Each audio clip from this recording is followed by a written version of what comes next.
Can I rent out my Spanish property short term legally? And how is that taxed? Yeah, well, the only way to do it is legally. So, you know, we wouldn't have any conversation with anybody unless it was done legally. So the only way you can rent out your property on a short-term basis legally is to apply for something called the touristic license. Now, depending where you're looking, certain parts of the country, and there is a bit of a trend in Spain coming, where Spain has a bit of an issue with Airbnb, because Airbnb and other companies, don't want to get sued off Airbnb here, are people who purchase properties and are advertising them as short-term holiday lets have effectively taken that property stock out and stopped somebody else buying it who A, wants to live there, or B, wants to put a long-term tenant in it. So there are moves in Spain and in certain areas of Spain where it's getting more and more difficult to get a tourist license. Does that mean it's impossible? No, it doesn't at all. All you have to do is take legal advice before you put down the reservation deposit of the whatever property you're looking to buy. Another thing you have to bear in mind, your lawyer will really have to look at the last minutes. If you're on a community, so say an apartment will have to be on a community.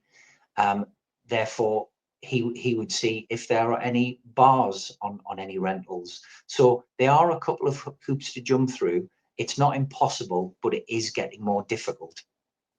The way to go for some people, depending on budget, is, and I think this might have been 2 weeks ago, we touched on this as well, there are more and more projects now being built and designed as what are called touristic developments.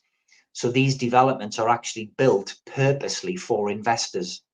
So the tourist license already comes with it. And I literally had a developer who rang me at 6 o'clock last night, who's got another brand new touristic development that he sent me all the details for.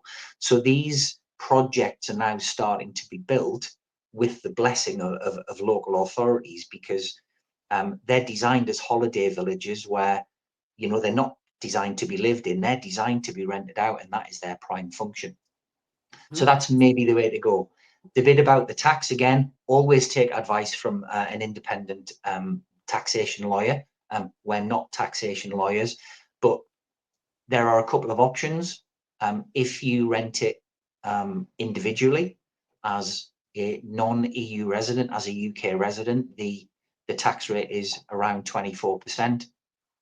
Sometimes you can't offset any of your costs against the tax.